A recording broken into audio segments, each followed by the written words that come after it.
Hi, I'm Dr. Joseph Wittering, and today I wanted to talk about something that I heard about from a colleague today, which I thought was really interesting. It's the idea of doing blinded tapers, and so my colleague is a psychologist in sleep medicine, and I guess what he has found over time is that doing these blinded tapers can really be helpful in getting people to come off medications in a more stressful way. You might say, and so I guess what is a blinded taper? And essentially,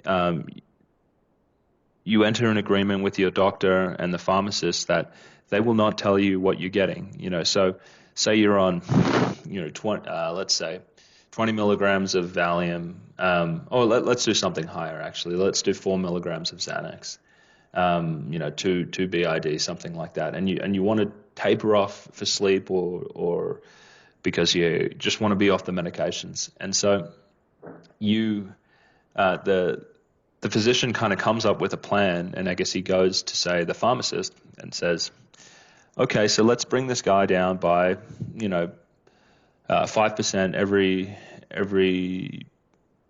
3 weeks. We're going to go 5% off his dose every 3 weeks.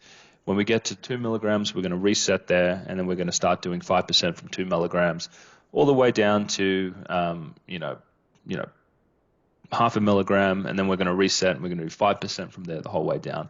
And you write out this whole thing, and maybe it takes like 9 months or something like that.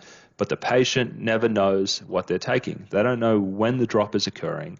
Um, and the pharmacist, when they give you the medications, it doesn't, it just comes in this little kind of pop pill dispensary thing.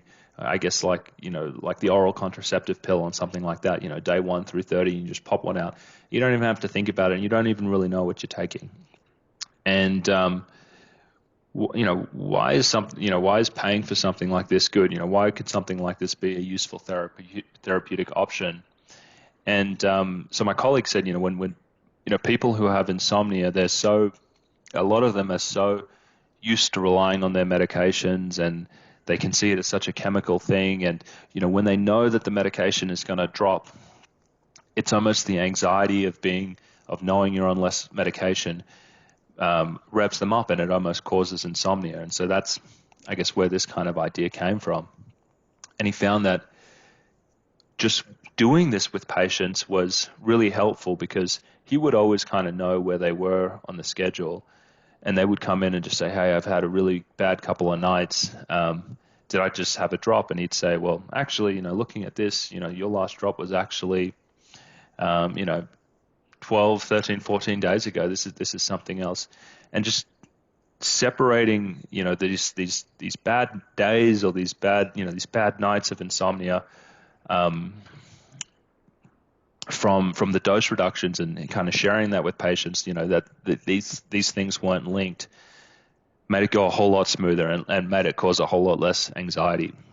And I haven't tried this yet, but I'm actually interested in trying it. I have to find a pharmacy that would work with us on it. But if you watch my video on PTSD from drug tapering, I really noticed a lot of the same things, when getting people to taper off medications who have had neurological injuries.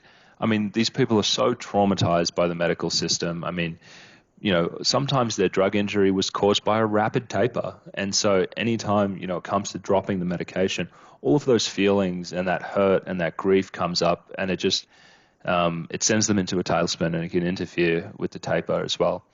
So it seemed like a pretty cool way to sidestep that.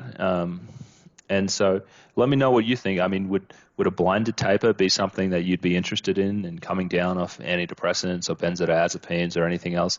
I think it's a pretty neat idea, but I'd love to get your perspective on it. So, yeah, please let me know your thoughts in the comments below. Thanks.